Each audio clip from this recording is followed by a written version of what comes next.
ومن يطع الله ورسوله فقد فاز فوزا عظيما.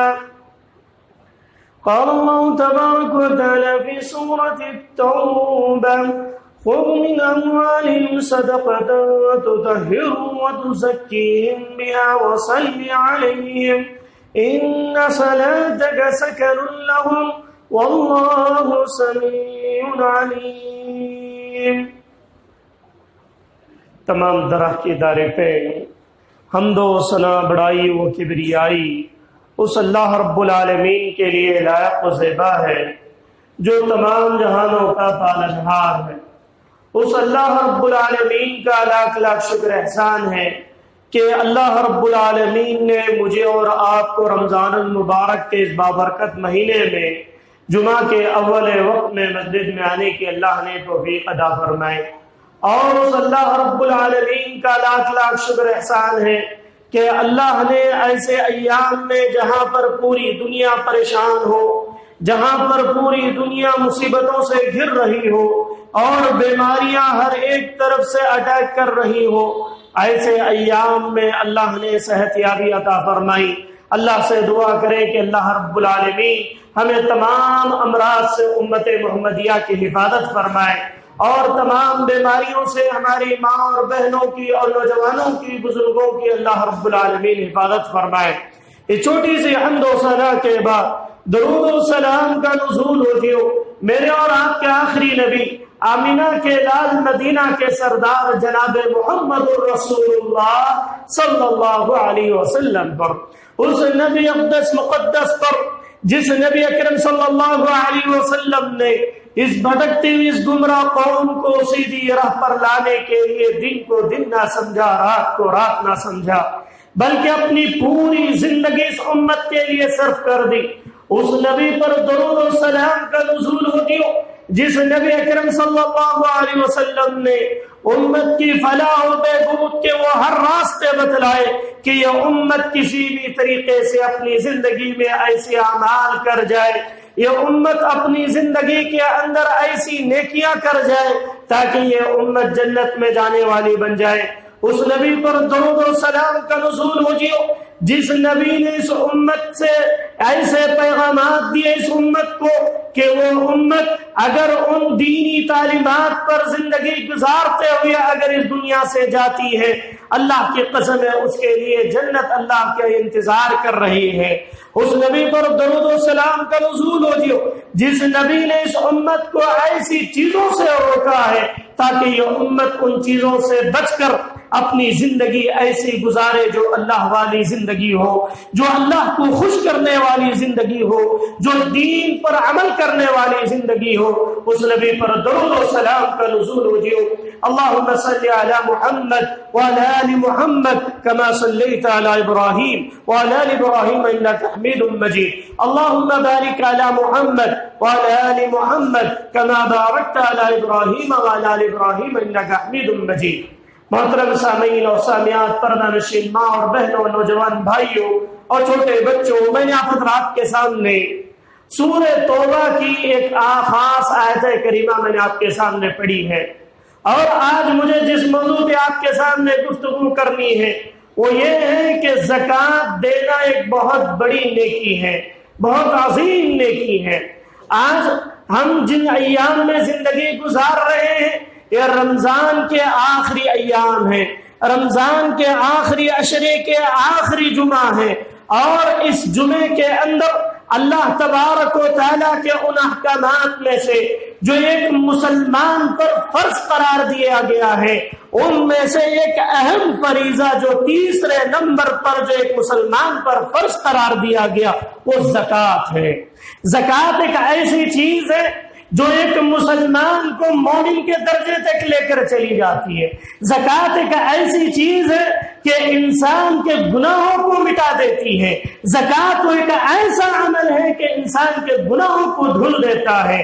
زکوٰۃ ایک ایسا عمل ہے کہ انسان کے مال کو پاک کر دیتا ہے۔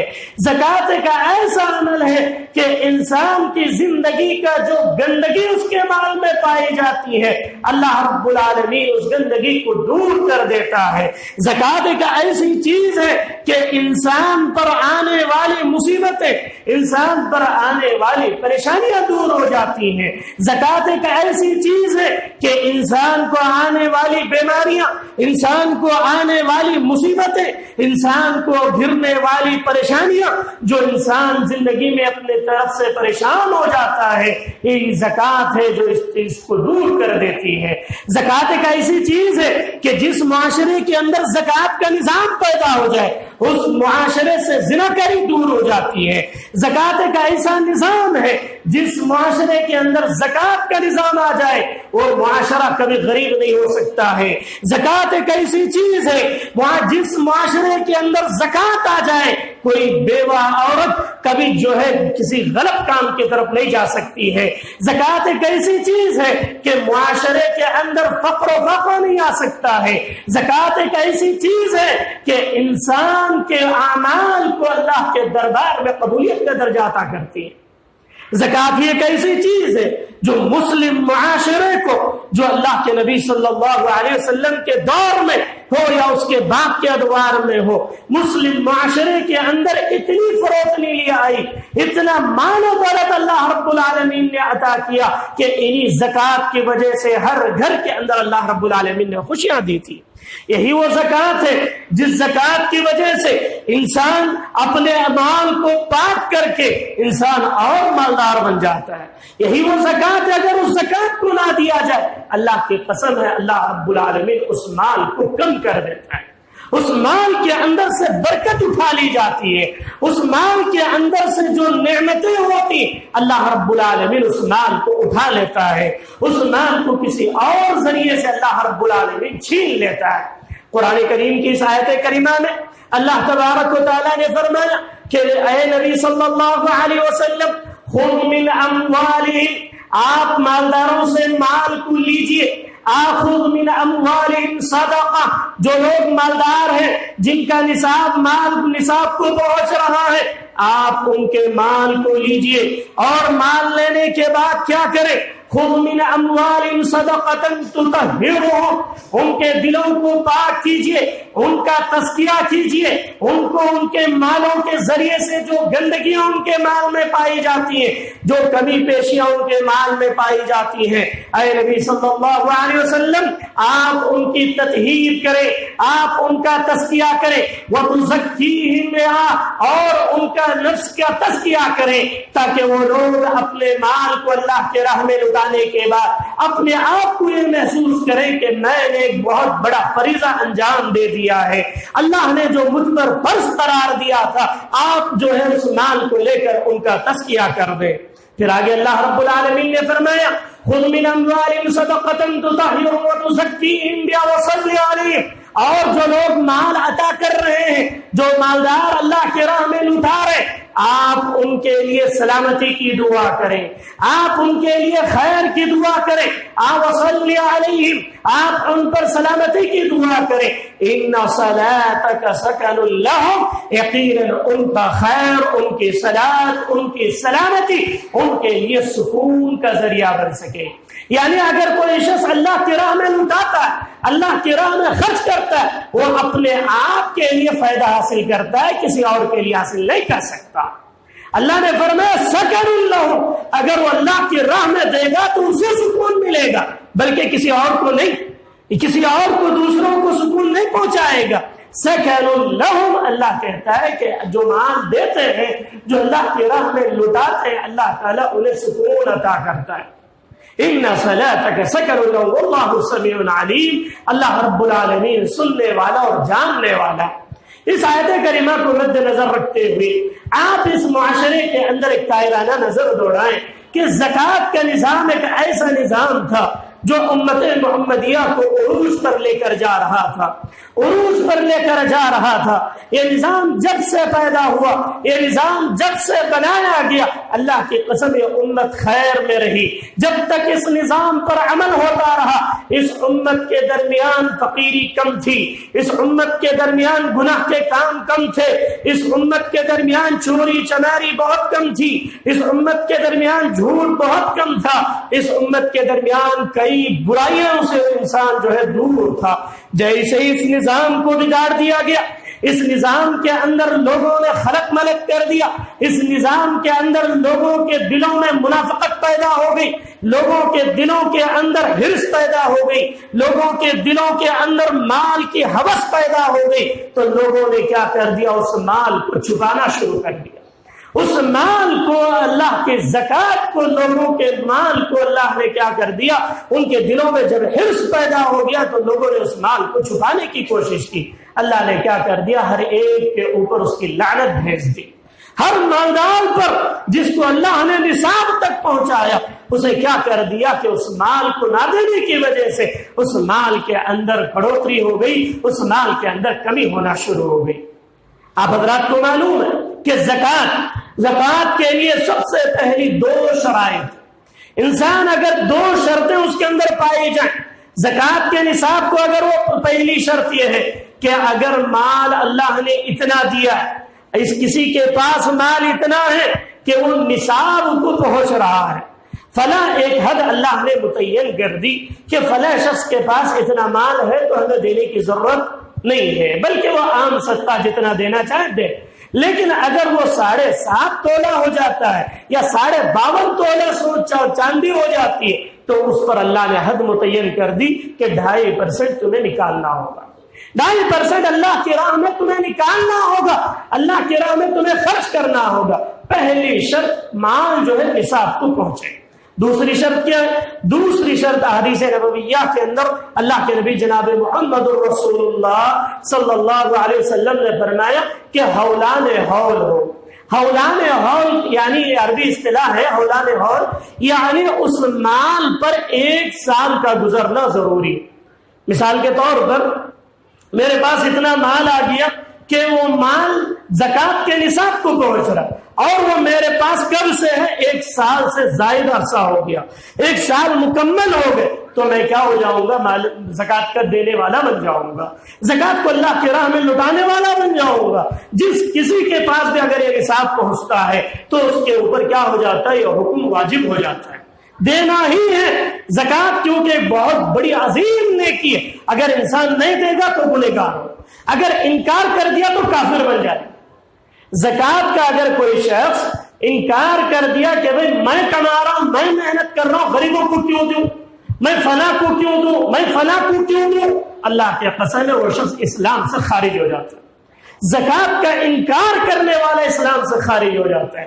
اور جب یہ چیز ہم نے 2 باتیں ہم نے جب جان لی تو سب اس کے بعد ایک اور اہم مسئلہ یہ ہے کہ زکوٰۃ جو مال میں واجب ہوتی ہے وہ 4 طرح کے اموال ہیں یا 4 اقسام میں کیا ہو جاتی ہے؟ زکوٰۃ واجب ہو جاتی ہے۔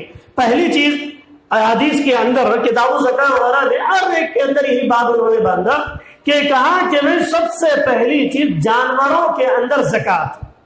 پہلے زمانے میں ہر ایک کے پاس دولت کا کیا منشا تھا؟ جس کے پاس جتنے جانور ہوتے وہ اتنا بڑا مالدار ہوتا۔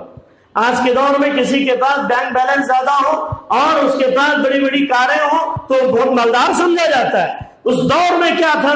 جس کے پاس جتنے زیادہ جانور ہوں گے وہ اس دور کا بہت بڑا مالدار شمار ہوتا تھا۔ تو جانوروں کے اندر اللہ رب العالمین نے کیا کر دیا؟ زکوٰۃ کو واجب قرار دیا۔ وہ کس طریقے سے کہ کون سے جانوروں کے اندر اللہ رب العالمین نے زکوٰۃ کو واجب قرار کیا؟ پہلی چیز کہ جانور اونٹ ہے۔ عربوں کے اندر اونٹ جو ہے بہت قیمتی جانور مانا جاتا ہے۔ آج کار کا حساب اس کو لگا لیں آپ کہ جانوروں میں اونٹ جس عرب کے پاس ہوتا تھا وہ اس علاقے کا، اس شہر کا بہت بڑا مالدار شمار ہوتا تھا۔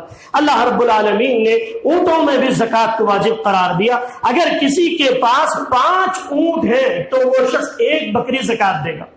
5 اونٹوں میں 1 بکری کو زکوٰۃ مقرر کر دیا۔ اور اسی طریقے سے اگر کسی کے پاس 10 اونٹ ہوتے تو اس کے لیے 2 بکریاں، 15 اونٹ ہوتے تو 3 بکریاں، 20 اونٹ ہوتے تو اللہ رب العالمین 4 بکریاں دینے کا زکوٰۃ اللہ نے حکم دیا۔ اور اگر اسی طریقے سے 25 اونٹیں ہو جاتی ہیں تو پھر اس کا نصاب بدل جاتا ہے، اس کا حساب چینج ہو جاتا ہے۔ پھر اس کے بعد اسی طریقے سے اللہ رب العالمین، اللہ کے نبی صلی اللہ علیہ وسلم نے کہا کہ بکریوں کا نصاب، اگر کوئی شخص بکریوں کا بزنس کرتا ہے، اگر کوئی شخص بکریاں پالتا ہے، پہلے زمانے میں بکریوں کا بزنس بہت اچھی تجارت سمجھی جاتی، تمام انبیاء نے یہی بزنس کیا بکریوں کا، اور اللہ نے انبیاء کو خاص طور سے بکریوں کو چرانے کا حکم دیا، اور بکریوں کو پالنا اللہ نے اس میں بہت برکتیں رکھی۔ آج کے دور میں بھی جو لوگ بکریوں کے بزنس کرتے ہیں یا جو بھیڑ بکرے جو چراتے ہیں یا لاتے ہیں، وہ لوگ دیکھنے میں ایسا لگتا ہے کہ بکریاں چرا، لیکن ان کی قیمتیں اگر دیکھ لیں تو آپ کا دماغ خراب ہو جائے۔ ایسی قیمت، ایک جانور 25,000 30,000 40,000، اور بڑے بڑے علاقوں میں تو ایسے ملیں گے کہ ایک بکرا جو ہے لاکھ روپے کے قریب، 2 لاکھ کے قریب کا ملے گا۔ تو اللہ کے نبی صلی اللہ علیہ وسلم نے فرمایا اگر کسی کے پاس 40 بکریاں ہیں تو اس کے لیے 1 بکری زکوٰۃ دینی ہوگی، اور 120 تک، اگر 40 سے لے کر 120 بکریوں تک بھی اگر کوئی کسی کے پاس دولت ہے تو وہ شخص کیا کرے گا، 1 بکری زکوٰۃ میں دے گا۔ اور اسی طریقے سے اگر 200 سے آگے بڑھ جاتی ہیں، 121 بھی اگر ہو جاتی ہے تو اس کے لیے 2 بکریاں زکوٰۃ دینی ہوگی۔ پھر آگے اللہ نے فرمایا کہ کئی لوگ گائے کا وغیرہ کا بزنس کرتے ہیں، قصائی حضرات ہوتے ہیں، وہ گائیوں کا بزنس کرتے ہیں، وہ پالتے ہیں، کئی فارمز ہوتے ہیں، ان کے لیے بھی زکوٰۃ متعین کر دی گئی۔ اگر کسی کے پاس 30 گائے ہیں، 30 بیل ہیں، تو اس کے لیے زکوٰۃ کیا ہے، 1 بیل، 1 گائے جو 1 سال کا بچہ ہو، 1 سال کا بچہ 30 بیلوں پر اس کو زکوٰۃ میں دینا ہوگا۔ دیکھیے یہ نصاب کیوں بتلایا گیا، جبکہ آپ لوگ سمجھ رہے ہوں گے کہ بھائی ہمارے پاس تو بکریاں بھی نہیں، اونٹ بھی نہیں، گائے بھی نہیں، اور یہ اس کا نصاب کیوں؟ اللہ نے یہ پورا نصاب اللہ کے نبی صلی اللہ علیہ وسلم نے جو بیان کیا کہ یہ بتلانے کے لیے کہ لوگوں تمہارے پاس جو بھی مال آئے گا اس کے مقابل میں تو اس پر تمہارے اوپر زکوٰۃ واجب ہو جائے گی، اس کے اوپر زکوٰۃ واجب ہو جائے گی، وہ آگے آئے گا انشاءاللہ۔ دوسری چیز جو ہے زمین کی پیداوار میں زکوٰۃ ہے۔ زمین، کھیتی باڑی، کئی لوگوں کے پاس کھیت وغیرہ ہوتے ہیں لیکن اس میں وہ زکوٰۃ ہی نہیں نکالتے، تھوڑا بہت کسی کو بانٹ دیا ہو گیا خلاص، نہیں، بلکہ اللہ رب العالمین نے فرمایا وَآتُوا حَقَّهُ حَصَادِهِ کہ لوگوں تم اب جب تمہاری کھیتی کر جائے تو سب سے پہلے زکوٰۃ نکالو، غریبوں کا حصہ نکالو، اس کے بعد تم اپنے پاس جو ہے مال رکھ سکتے ہو۔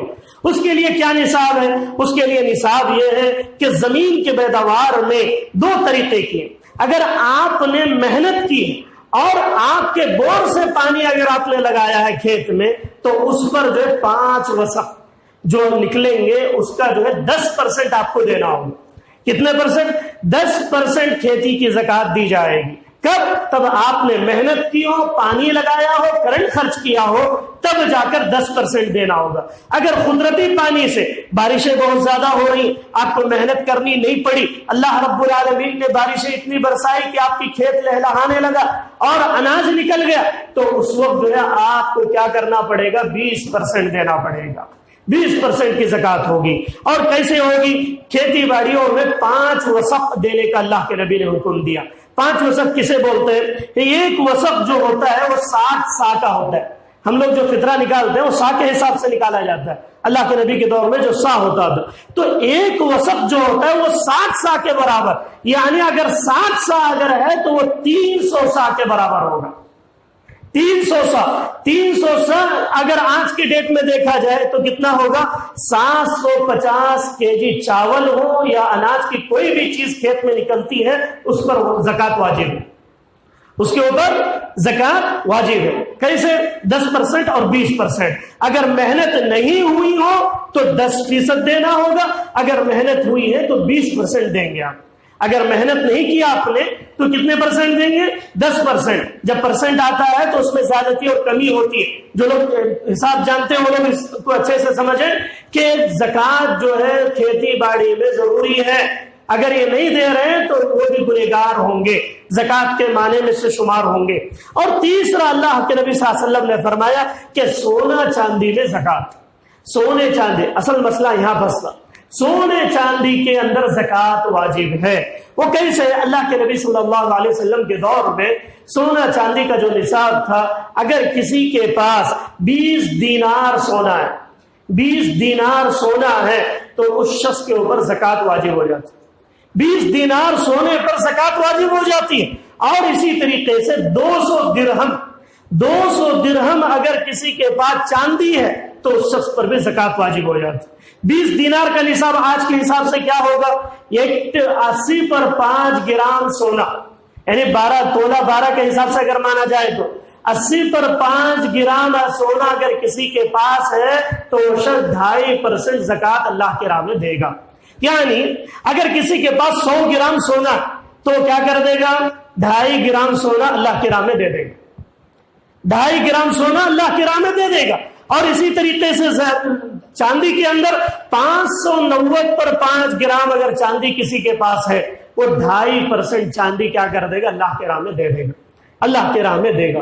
اور اگر نہیں زکوٰۃ میں مال نہیں دینا چاہ رہا ہے، سونا چاندی نہیں دینا چاہ رہا ہے، تو اس کے روپیہ پیسہ جو نکلتا ہے کتنے پیسے کا ہے، کتنے روپے کا ہے، وہ حساب لگایا جائے گا کہ 80 پر 5 گرام سونے کی قیمت کیا بن رہی ہے۔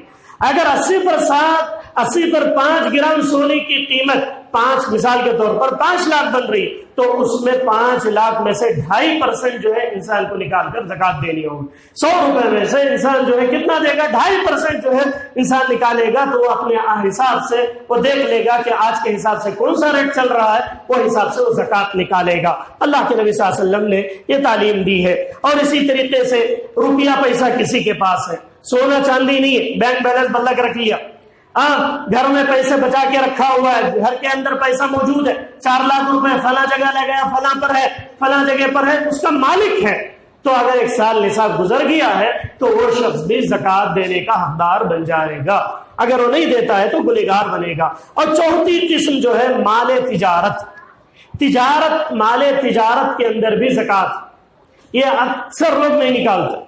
ایک تو سونا چاندی بھی نہیں نکال رہے اور اوپر سے مال تجارت بھی نہیں نکال رہے، اور جانوروں کا تو حیش نہیں، جانوروں کا بھی نہیں، کھیتیاں بھی نہیں، سونا چاندی بھی نہیں دے رہے، اور مال تجارت بزنس میں بھی تجھے پیسہ نکالنا ہے۔ اللہ کے نبی صلی اللہ علیہ وسلم نے فرمایا اگر کوئی شخص آپ کی دکان میں جو مال ہے اس کی قیمت 7.5 تولے پیسے کے برابر ہے، یا 52.5 تولہ چاندی کے برابر اگر آپ کے پاس جو ہے اس کی قیمت کے برابر مال رکھا ہوا ہے، مثال کے طور پر کپڑوں کا بزنس ہے، اب کپڑوں کے بزنس میں کوئی شخص 10 لاکھ کا مال ڈال دیا، بولتے نہیں کئی لوگ صاحب ہماری دکان میں 5 لاکھ کا مال ہے، 6 لاکھ کا مال ہے، تو جو جتنے لاکھ کا مال ہے ان لاکھوں کو سونے کے حساب سے تولا جائے، دیکھا جائے کہ بھئی اس کے کتنے پیسے بن رہے ہیں۔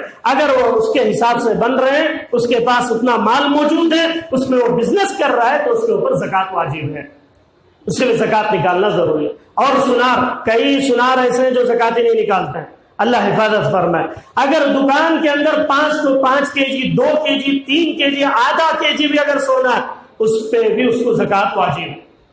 بزنس مال تجارت میں بھی زکوٰۃ واجب ہے، کیوں ہوتے ہیں؟ اس کے اندر جو فائدہ نکل رہا ہے یا جو بھی اس کے اندر مال آپ کے پاس ہے، آپ اس کے مالک ہیں، اگر مالک ہیں تو آپ پر واجب ہے تو آپ کو نکالنا پڑے گا۔ اور نہیں نکالتے ہیں بلکہ یہ کرتے ہیں کہ نہیں بس تھوڑا بہت ادھر ادھر بانٹ دیا اور سمجھ گئے کہ ہم نے بہت بڑا کام کر لیا۔ اللہ کے نبی صلی اللہ علیہ وسلم نے فرمایا جو شخص جو ہے زکوٰۃ سے روک لیتا ہے اپنے آپ کو، اللہ تعالیٰ قیامت کے دن اسے جہنم کے اندر پھینک دیں گے، اور ازدہاج کی شکل میں اس کے گلے میں سانپ کو باندھ دیا جائے، ازدے کی شکل میں اس کو باندھ دیا جائے۔ آج کتنے افراد ایسے ہیں جو بزنس ہے تو بہت بڑے بڑے بزنس ہیں، لاکھوں کا بھی ٹرن اوور کر رہے ہیں، لیکن جو ہے کوئی نہیں ہے، ہمارے پاس سننا کا ہے، سننا نہیں، خلاص۔ یہ بالکل غلط نظریہ ہے، یہ بالکل غلط چیزیں ہیں۔ اللہ کے نبی صلی اللہ علیہ وسلم نے فرمایا کہ لوگوں تمہارے اوپر جو نصاب بنتا ہے اگر تم نہیں دو گے تو وہ مال کسی اور جگہ سے اللہ رب العالمین لے لے گا۔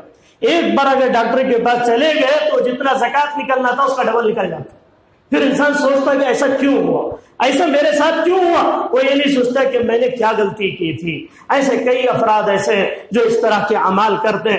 اللہ کے نبی صلی اللہ علیہ وسلم نے ان باتوں کو تعلیم دی ہے کہ لوگ جو ہے زکوٰۃ کو جو ہے دیا کرے، زکوٰۃ ادا کیا کرے، اور زکوٰۃ کی وجہ سے انسان جو ہے اگر زکوٰۃ دے دیتا ہے، اللہ کے نبی صلی اللہ علیہ وسلم نے یہاں تک بتلایا اگر کوئی زکوٰۃ نہیں دیتا ہے، مثال کے طور پر 5,000 زکوٰۃ بن رہی تھی، میں نے کسی کو دیا نہیں، اب وہ 5,000 جو میں استعمال کروں گا وہ فقیروں کے پیسے ہوں گے، انہی پیسوں کو میں کھاؤں۔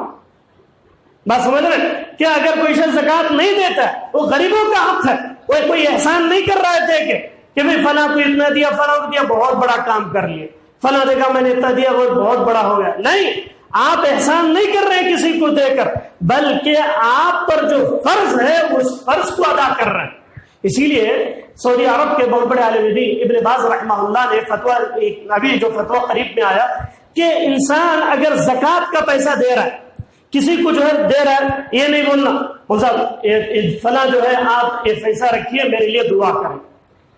ابن باز رحمہ اللہ یہاں تک کہتے ہیں کہ زکوٰۃ کا مال دینے کے بعد دعا کی درخواست بھی نہیں کرنا۔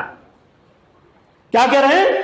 زکوٰۃ کا مال دینے کے بعد تم دعا کی درخواست بھی نہ کرو، یہ نہ سمجھو کہ میں نے بہت اچھا کام کر لیا، بلکہ آپ کے سر پہ سے کیا ہو گیا، ایک بوجھ اتر گیا، فرض تھا، اور حالات ایسے آئیں گے کہ تم اپنے مال دینا چاہو گے، لینے والا کوئی نہیں ملے، ایسے وقت آ چکے ہیں۔ تو زکوٰۃ ایک ایسی چیز ہے کہ انسان کو نکالنا ہی چاہیے، اور اگر کوئی شخص نہیں نکالتا ہے تو اس کے وہ ثمرات جو ہے اپنی زندگی میں دیکھتا ہے۔ اور اللہ رب العالمین سے دعا کرو کہ بارے اللہ کہنے والے کو کہنے سے زیادہ، سننے والوں سے زیادہ عمل کی توفیق عطا فرما۔ اللہ سیاکاریوں سے بچنے کی توفیق عطا فرما۔ اللہ جو لوگ زکوٰۃ نہیں دیتے اللہ تعالیٰ انہیں توفیق عطا فرما کہ ہر ایک شخص جو ہے جتنا اللہ نے اتنا دیا ہے اگر وہ اس کے اوپر واجب ہو رہا ہے وہ شخص جو ہے وہ دے، اور اللہ رب العالمین ہمارے زکاتوں کو قبول فرمائے، اللہ رب العالمین ہمارے مال کو قبول فرمائے، اللہ رب العالمین ہماری سیاکاریوں کو معاف فرمائے، ہمارے خطاؤں کو درگزر فرمائے۔ آمین۔ السلام علیکم ورحمۃ اللہ وبرکاتہ۔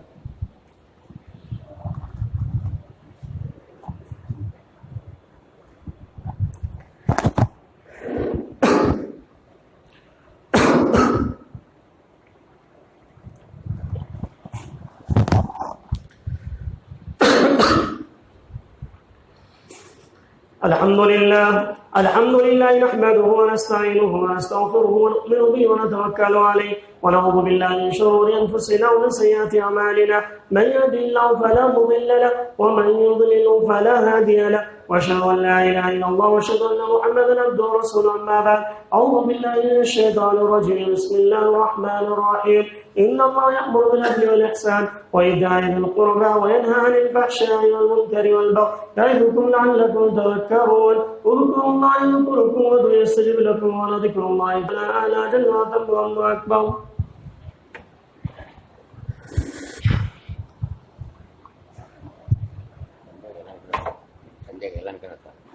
نماز کے بعد کریں گے ادھر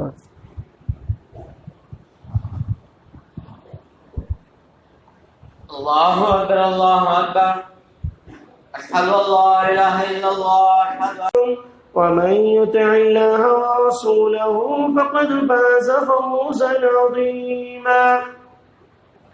قال الله تبارك وتعالى في سورة التوبة: خذ من أموالهم صدقة تطهرهم وتزكيهم بها وصل عليهم إن صلاتك سكن لهم والله سميع عليم۔